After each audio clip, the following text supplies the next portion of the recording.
Good morning. I'm Tiffany Jones, and today I'll be trying to persuade you why financial education is important and should be introduced in school. First, I start off with statistics about why financial advising is important and just just kind of joggers to for you to understand why it's so important. First off, 60% of adults today pay someone to do their taxes for them. I know I don't know how to do taxes yet, and I'm 21, and I don't know anything about filing for taxes, how to use a credit card, or the background behind a credit card, or anything like that. Also, 31% of college students do not even check their college expenses. That just goes to show that it's not really important and it's not instilled in everyday life for people to know how much money they have or their savings and just money, the money aspect of life. And also 70% of college students graduate and currently they plan on either borrowing money, like getting a loan, or if they haven't already, they plan on getting a loan because not a lot of people have enough money saved or stored because it's not important or instilled early on to start saving for school. Next, I have a slide about the facts in America, about the finances in America. To raise a child in America from an infant to 18 years old, it takes about $245,000.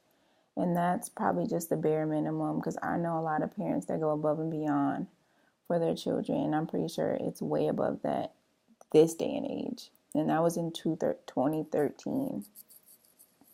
About 27 million people do their own taxes.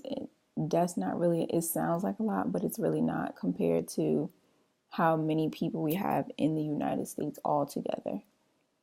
The average college loan in the United States is 200 and well, no, it's 2,186. No, it's $23,186. I know as a college student that that is a lot to take a loan out, and then I know that you take that loan out and there's an interest rate. I'm pretty sure there you can find a low interest rate, but it's not many out there.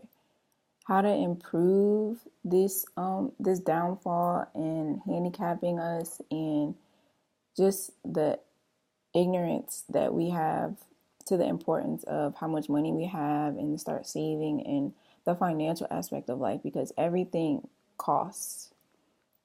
And ways we can improve is to start now. And earlier I stated that we should start to include programs in school, like in classes, because I know I did take a minor elective class in middle school that taught me how to balance my checkbook, but that was, I don't know how many years ago, and I'm a junior in college now, and that was my 7th grade year in middle school.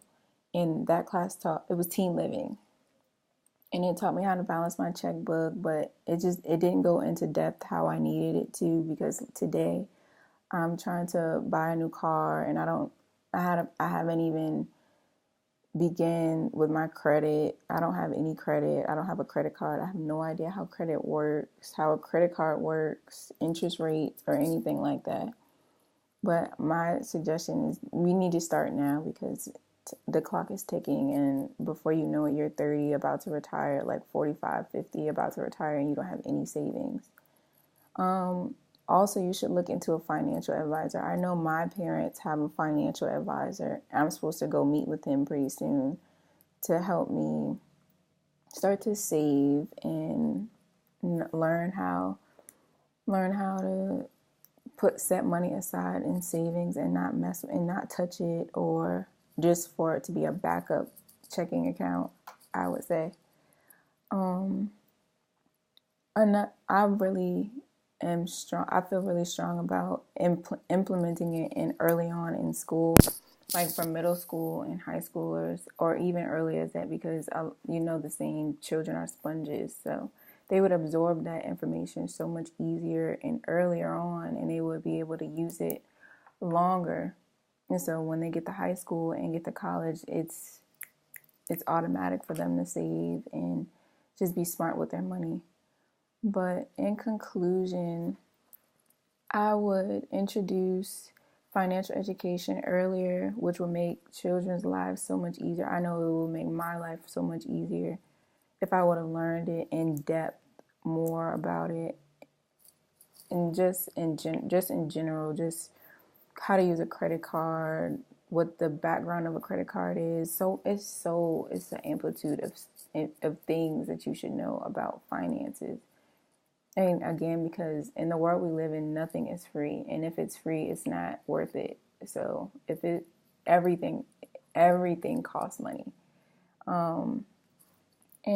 And again, before you know it, you will be old and won't want to work, and you're just gonna have to, because you don't have any money to live, because you didn't save earlier on.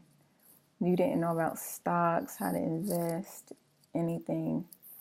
But that's my main reason on implementing it in school, because children are so eager to learn, and they understand that things cost money.